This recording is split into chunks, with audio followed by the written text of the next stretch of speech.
The inner call. Sophia stood at the edge of the ancient forest, just as the first rays of dawn painted the sky in shades of rose and gold.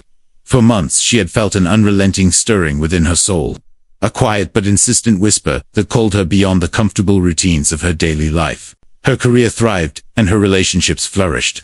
Yet beneath the surface of her outward success, she sensed a hollow yearning that refused to be silenced. Today, she resolved, she would answer that call. The narrow path before her wound between towering pines whose needles formed a soft carpet underfoot.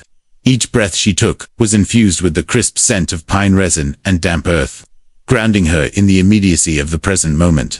She recalled Carl Jung's words, "Your vision will become clear only when you look into your own heart. Who looks outside dreams.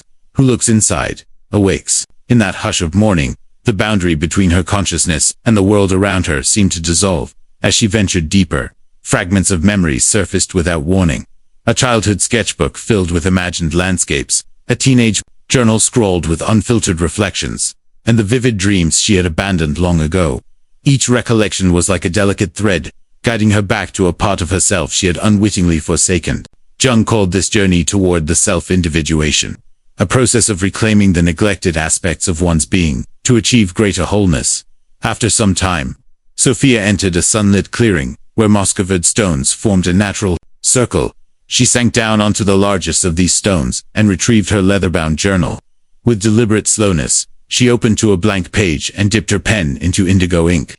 She decided not to censor her thoughts or images. Instead, she would allow any intuition or sensation to flow onto the paper without judgment.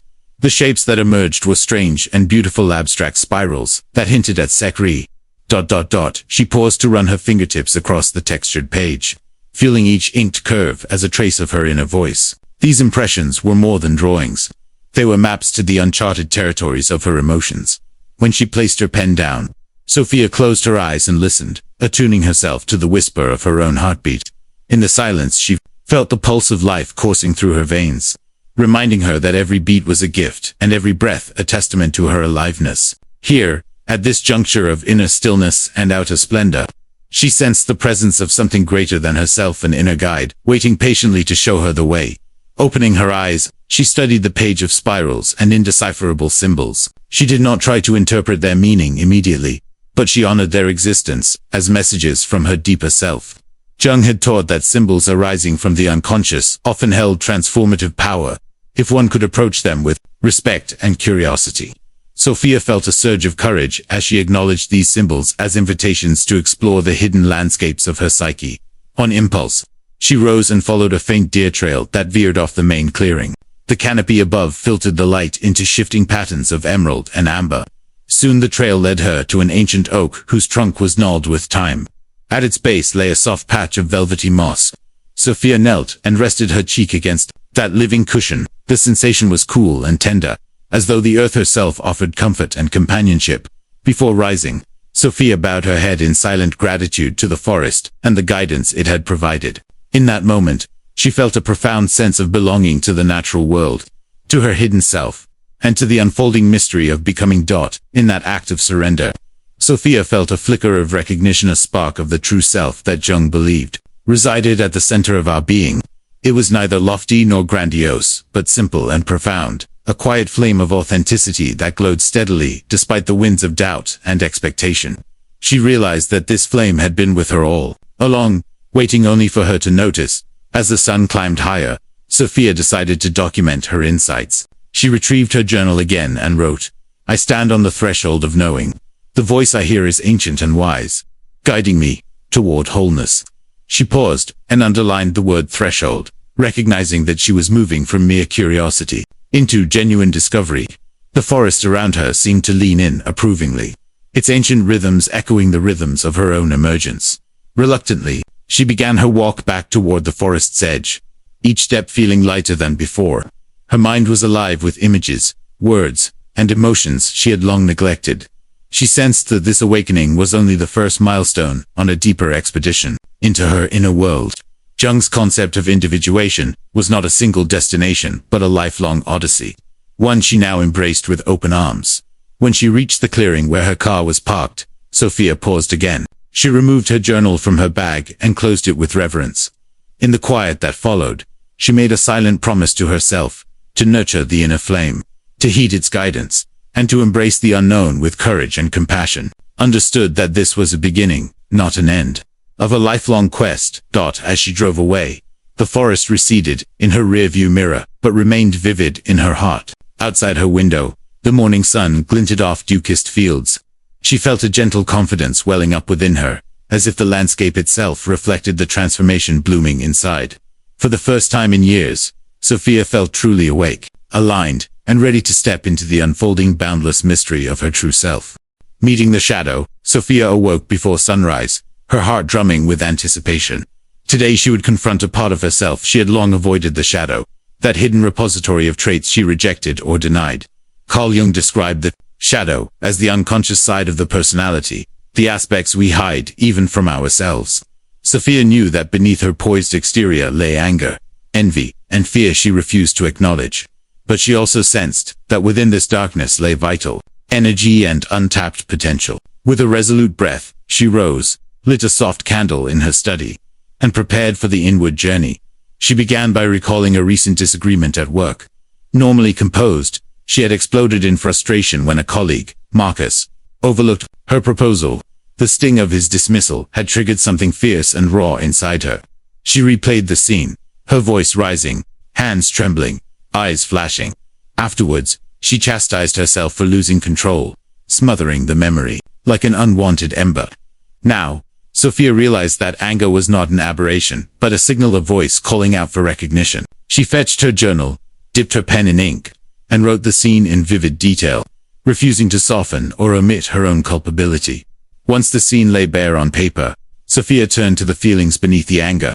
She closed her eyes and traced back to childhood memories of always being in her older sister's shadow. She remembered trying on dresses for a school play, while her sister received all the applause. She had swallowed her jealousy, deeming it unladylike, and from then on she resolved to be acceptable at all costs. That same impulse drove her today to present only the agreeable facets of her personality. But the price was high. The reservoir of her authentic self ran dry, leaving only a brittle veneer.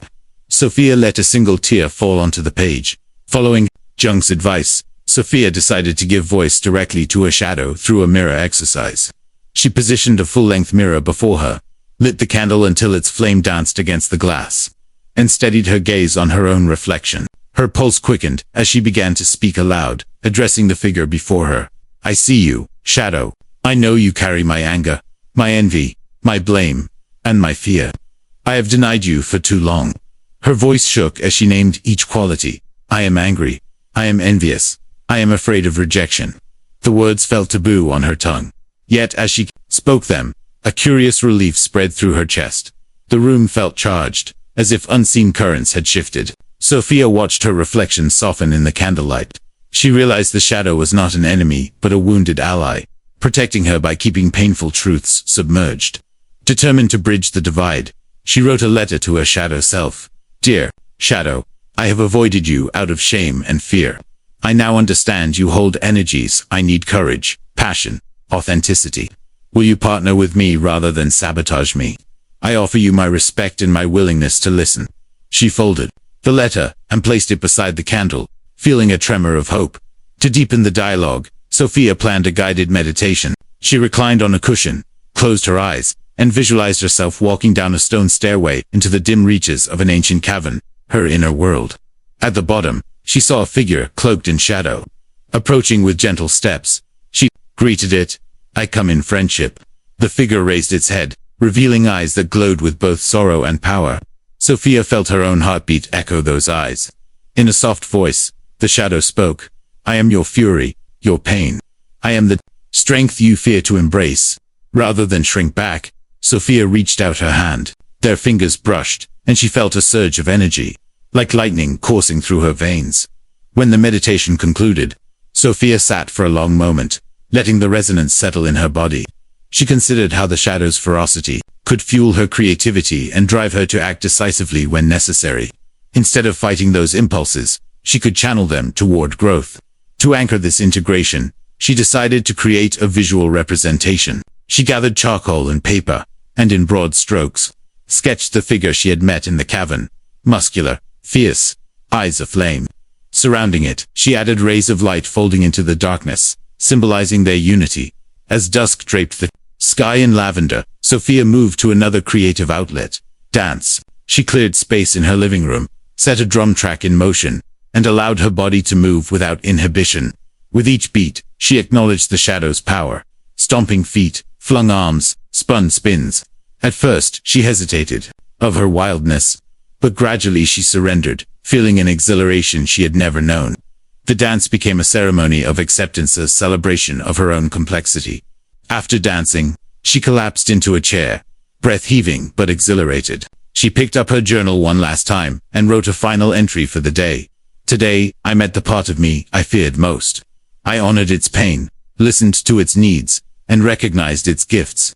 I survived our encounter and emerged more whole. She underlined the word whole, recognizing that the shadow's integration was an act of unification rather than conquest.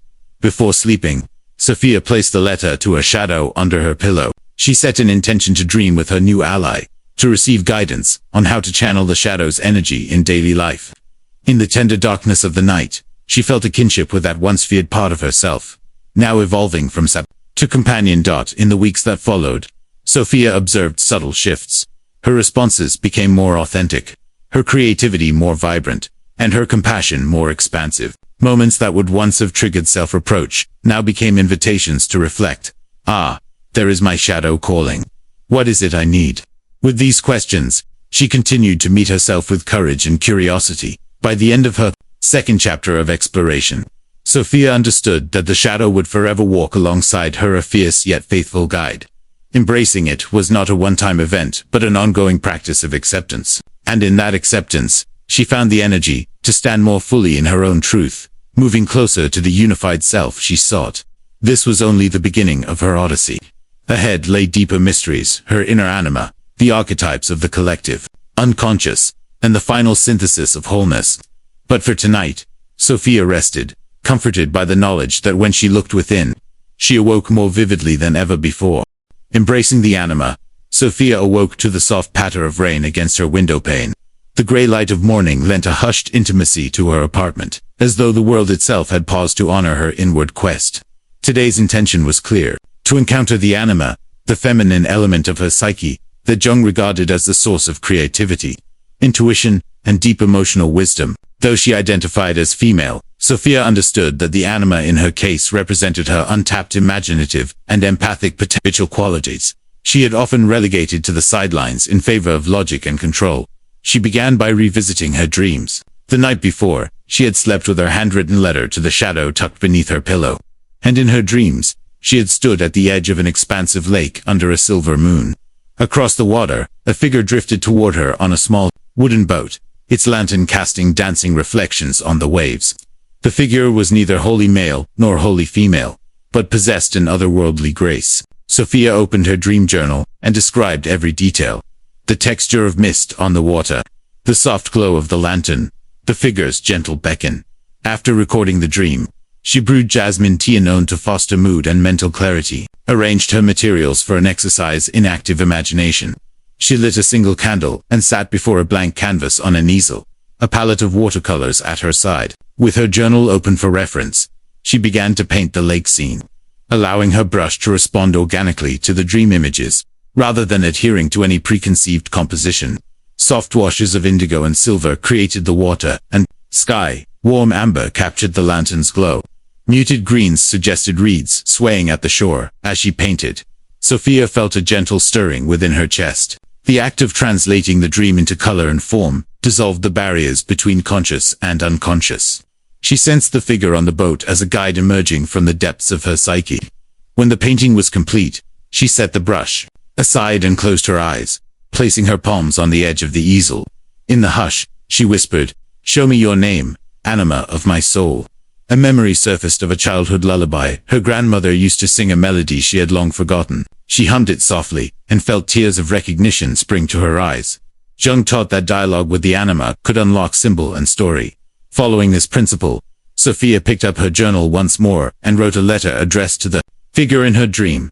"Dear Anima, you are the voice of my heart's music, the spark of my imagination. I have neglected you, in service of practicality and reason. Today I invite you to walk beside me. She sealed the letter with a drop of candle wax and set it beside the painting. Next, Sophia moved to a short journaling prompt. What does the Anima wish to create through me? Words flowed unbidden. Music that carries healing. Words that awaken wonder. Art that reveals hidden truths. She paused, savoring each phrase as if tasting a sweet fruit. These were not idle wishes, but glimpses of her deepest longings. To embody this creative impulse, she retrieved her guitar. Before today, she had relegated music to the someday shelf. Now, she tuned each string with deliberate care, feeling the vibrations resonate in her fingertips. She strummed the opening chord of the lullaby melody and let it transform under her hands. Notes rose and fell, weaving tension and release, sadness and hope. Without planning, she began to sing lyrics that emerged from her psyche. Moonlit, fairy on silent seas, carry my longing on gentle breeze. Let your lantern guide my way, through the night into the day. Her voice quivered at first, then steadied as the words carried her beyond self-consciousness. When the song concluded, Sophia sat in attentive silence, absorbing the echo of each chord. She realized that the Anima's gift was not merely a melody but an invitation to participate in a living dialogue between her conscious will and the deeper currents of her soul. As raindrums softened outside, she switched to a playful practice, doodling abstract shapes on a large sheet of paper, letting her hand move in loops, waves, spirals, patterns, born of intuition rather than deliberation. Jung called such automatic drawing a way to give the unconscious space to speak. Sophia watched as the shapes took on life. One swirled like a nautilus shell, another arced like a rainbow, a third coalesced into a vague, dancing silhouette. She felt an affectionate curiosity toward these forms, as though they were friendly emissaries from her inner world. By mid-afternoon, Sophia felt a yearning for direct sensory experience. She changed into comfortable clothes and stepped into a light drizzle, walking to a nearby botanical garden. Under the canopy of rain-kissed leaves, she paused to breathe in the scent of wet earth and blooming flowers. She knelt beside a patch of delicate white petals edged in pink and placed her fingertips gently on the damp soil. In this communion with living beauty, Sophia sensed the Anima's presence flowing through nature's rhythms. Returning home, she decided to craft a poem that wove together the symbols she had gathered: the moonlit lake, the lantern, the botanical embrace. She sat at her desk and let the words arrive. Unforced, between dark waters and silver sky, my heart unfolds its secret cry. A lantern's glow, a whispered song, guides me back to where I belong. In every petal's tender curve, I learn to trust what I deserve. Reading the verses aloud, she felt them resonate like a bell, each line a chord struck in her core. The poem captured not just images, but the emotive landscape stirring within her. As dusk settled, Sophia gathered all the artifacts of the day: painting, song lyrics, doodles, poem, and laid them on her meditation cushion. She lit the candle once more, closed her eyes, and envisioned an inner sanctum, a luminous hall where the Anima awaited. In her mind, she approached a graceful figure draped in silvery blue robes, its eyes shining with kindness and clarity. I accept your guidance, Sophia breathed. Teach me to move through life with creativity, empathy, and courage. The figure inclined its head, and Sophia felt a gentle warmth spread through her chest, as if a door had opened inside her.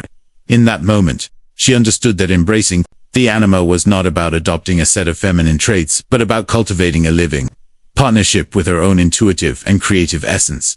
When she opened her eyes, the candle's flame flickered low. Sophia felt a deep contentment and a sense of enchantment she had not known since childhood.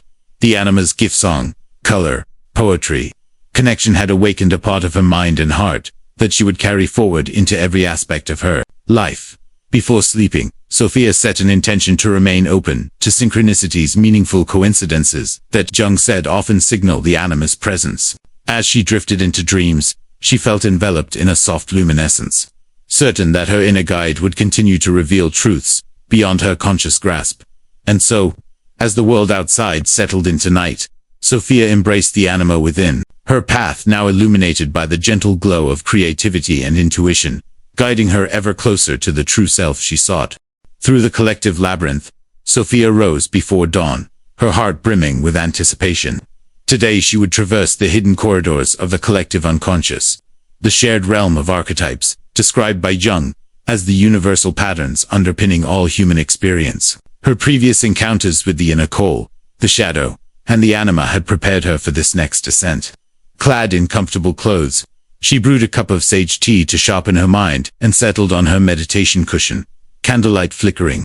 Against the walls of her study, she began with a grounding breath, closing her eyes and visualizing a stone archway carved with ancient symbols. Beyond it lay a labyrinth of dim corridors, each turn pregnant with possibility. Sophia sensed the air shift as she mentally stepped through the arch. With each inhale, she imagined drawing down the collective currents. With each exhale, she allowed personal concerns to dissolve. As she drifted into a receptive state, images appeared, a rugged mountain path ascending into mist, a nurturing matron surrounded by children in a verdant grove, a venerable figure seated in silent contemplation. Beside a flickering hearth, these were the hero, the mother, and the wise old man archetypes calling to her. Jung wrote that such figures emerge from the depths when we seek guidance beyond the ego's horizon. Sophia welcomed their presence. When the meditation concluded, she retrieved watercolored paper and paints. Today's task: give form to the archetypal impressions.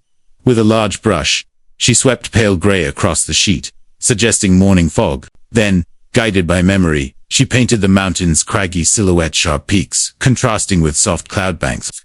Below, a small figure stood at the trailhead, cloak swirling in imagined wind. She labeled the scene Hero's Ascent. Next, she used gentle washes of green and gold to depict the mother archetype. A warm glow surrounded a figure whose outstretched arms cradled an unseen child. Around her, whispering leaves hinted at abundance and shelter. Sophia felt a deep tenderness. As she worked, recalling moments she longed for reassurance. Beneath the image, she wrote source of nourishment. Finally, she mixed muted browns and silvers to illustrate the wise old man, a stooped figure leaning on a carved staff, eyes closed in quiet reflection.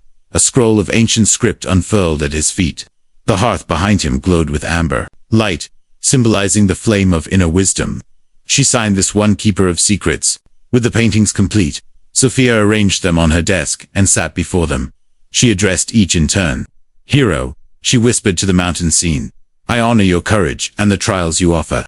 Teach me how to face the unknown. With resolve, to the mother, she said, thank you for your compassion and protection. Show me how to nurture myself and others without losing my center. To the wise old man she offered, grant me your insight, that I might discern truth from illusion. Next, she drew her journal close and penned short letters to each archetype. To the hero, guide me through life's challenges and help me discover my strengths. To the mother, help me cultivate self-compassion and creativity born of care. To the wise old man, share your knowledge so I may learn when to act and when to listen. With penstrokes imbued with sincerity, Sophia felt a subtle shift and openness in her chest, as if she'd unlocked hidden chambers of her psyche. Recognizing that direct experience often cements understanding, Sophia planned a symbolic enactment. She gathered 3 objects: a small walking stick for the hero's quest, a soft scarf for the mother's embrace, and a leather-bound notebook for the wise old man's teachings. Stepping outside into the crisp morning air, she held each object in ritual sequence. First, she grasped the walking stick and imagined setting out on a solitary path. She walked mindfully around her garden, observing each stone and bloom as if they were obstacles or signposts. Whenever doubt arose, am I strong enough? She tapped the stick and affirmed, I have the power to endure. Next, she wrapped the scarf around her shoulders, feeling its softness against her skin. She paused beneath a blooming jasmine vine and placed the scarf gently over a low branch, murmuring, may I give and receive kindness freely. A breeze stirred the blossoms, and Sophia felt her heart soften. Finally, she opened the notebook and wrote a single question on the first page.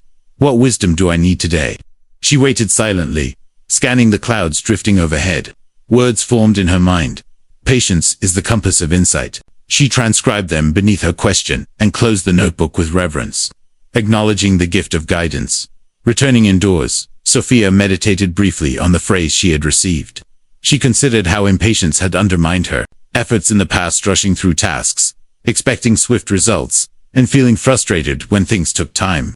The wise old man's counsel to cultivate patience resonated deeply. She resolved to practice waiting with grace, trusting that inner wisdom unfolds on its own schedule.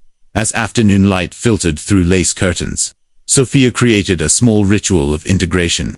She placed the 3 paintings, the stick, the scarf, and the notebook on a low wooden altar beside a polished bowl of river stones. lighting a single sage bundle. She circled each object and offered silent gratitude for the archetypal forces that now inhabited her consciousness. Then she sat before the altar, closed her eyes, and envisioned a radiant light above her head, descending through her body and pooling in her heart. This light represented the self, the totality that harmonizes all archetypes and the conscious ego. She saw the mountain, the grove, and the hearth converge into a single image. A tree whose roots tracked into rocky earth, whose trunk glowed with nurturing warmth, and whose branches reached skyward in silent wisdom. In that vision, Sophia recognized the self as a living nexus of all her discoveries. To capture this synthesis, she sketched the tree in her journal, writing beneath, "I stand at the crossroads of courage, compassion, and clarity." She underlined each word, feeling their truth resonate in her bones. As twilight deepened, Sophia reviewed her day's work. She marveled at how the hero's trials, the mother's solace, and the wise old man's insight each contributed to her unfolding wholeness. Jung had emphasized that individuation involves not only facing one's shadow, but also integrating the archetypal energies that shape human potential. Tonight, Sophia felt that integration brimming within her. Before sleep, she left the altar arrangements untouched and set an intention. In tomorrow's dreams, show me how these forces guide my path. As she drifted off, she sensed the collective currents of humanity flowing through her, carrying her steadily towards self-realization. In the hush of midnight, the treasures of the collective unconscious whispered promises of continued revelation, and Sophia, enveloped in dreams, journeyed onward through the labyrinth of the psyche of her learning, ever becoming. The synthesis of wholeness. Sophia awoke before dawn, the quiet hush of morning stretching across her room like a soft veil. She sat on the edge of her bed and closed her eyes, recalling each step of her inner odyssey. The call of the forest that stirred her soul, the fierce encounter with her shadow, the tender communion with her anima, and the archetypal guidance she received from the collective unconscious. Today, she would weave these strands together into a living tapestry of wholeness. The self that Jung described as the dynamic center of the psyche, rising quietly so as not to disturb the waking house. Sophia gathered the artifacts of her journey, the charcoal sketch of her shadow's strength, the indigo and silver painting of the animus lake, the 3 archetype watercolors of the hero, the mother, and the wise old man, and the linen embroidery she had begun to stitch. She laid them on a low wooden table in her sunlit study, each piece a portal into a different dimension of her inner world. With careful reverence, she arranged them in a circular pattern, symbolizing how these elements coalesced around a central heart. Light filtered through translucent curtains as Sophia knelt before the circle and set a single white candle. At its center, she closed her eyes and breathed deeply, allowing the scent of beeswax and warm air to fill her lungs. In her mind's eye, she visualized a glowing orb hovering above the candle flame, the self luminous and alive, inviting her to step beyond the boundaries of the ego into a field of integrated being. She whispered silently, "I honor all that I have, light and dark, feminine and masculine, personal and collective. Help me to become whole." Opening her eyes, Sophia reached for her journal and wrote a simple invocation. "Self of my soul, I come with open hands. Bridge the fragmented pieces of my psyche and guide me into harmonious unity."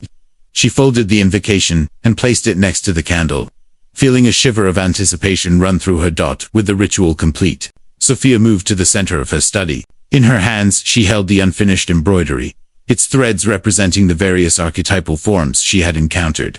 As she gently wove the final stitches, she imagined each thread transmitting energy from its respective source to potency, the anima's fluid grace, the hero's courage, the mother's nurturing warmth, and the wise old man's patient insight into the fabric of her being. Her fingers moved with focused intention, each knot a vow to honor that facet within herself. When the last stitch was tied, she held the tapestry up, marveling at its imperfect yet radiant pattern. Beneath the interlacing colors, she painted a small mandala in watercolor, concentric circles of gold and indigo, meant to evoke the self's spiral equilibrium. She signed it with a simple glyph, a circle, enclosing a point, Jung's symbol for the self itself. At midday, Sophia decided to embody this inner synthesis in movement. She cleared space in her living room, set a gentle drum rhythm, and allowed her body to respond. Every gesture, arms unfolding, feet grounding, torso spiraling, was an homage to the integrated self. She felt the shadow's grounded power in the depth of her stance, the anima's fluidity in her flowing arms, the hero's bold step in her stride, the mother's tender curl in her embrace of the air, and the wise old man's stillness in moments of pause. This dance was not performance, but an offering of her newly woven unity. Afterward, she sat at her piano and improvised a theme that blended the lullaby melody of the Anima with a stately march inspired by the hero's journey. As the notes resonated through the room, Sophia wondered at how far she had traveled in these few days, how the call of her true self had led her down unfamiliar paths, how she had encountered both terror and tenderness, and how each step had coaxed her closer to an integrated center from which she could move forward with authenticity. In the afternoon light, she opened her window and let a breeze carry the tapestries sent into the garden. She walked barefoot on the grass, carrying the embroidered cloth over her heart. Each blade of grass beneath her feet seemed to whisper encouragement. Live with courage. Speak with compassion. Choose with clarity. She paused to touch the bark of an old oak tree, recognizing her own evolution mirrored in its rings upon layers of growth forged by seasons of challenge and renewal. Returning indoors, Sophia created a short written affirmation drawn from her journey. I am the union of darkness and light, of feeling and thought, of personal story and universal pattern. I am guided by the self, ever unfolding. She placed this affirmation above her desk, a daily reminder of the living integration she had nurtured.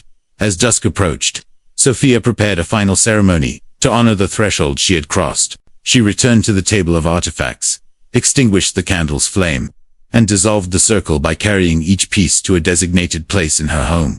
The charcoal sketch above her fireplace, the Anima painting in her bedroom, the archetype, watercolors in her study, and the tapestry draped over her meditation bench. Each relocation symbolized the integration of those energies into the fabric of her everyday life. That night, as Sophia lay in bed, she felt a profound serenity settle over her. She realized that the self she had invoked was not a static goal, but a living process. Every choice, every encounter, every breath an opportunity to affirm her wholeness. She understood that from this point forward, her life would be guided less by external benchmarks of success and more by an inner compass attuned to authenticity, creativity, and compassionate wisdom. With gratitude in her heart, she drifted into sleep, cradled by the ongoing presence of the self. In the silence between dreams, she heard a faint echo of Jung's enduring words. One does not become enlightened by imagining figures of light, but by making the darkness conscious. Sophia smiled, knowing that she had not only brought the darkness into awareness, but had also woven it into the radiant tapestry of her true self, an ever-unfolding masterpiece of wholeness.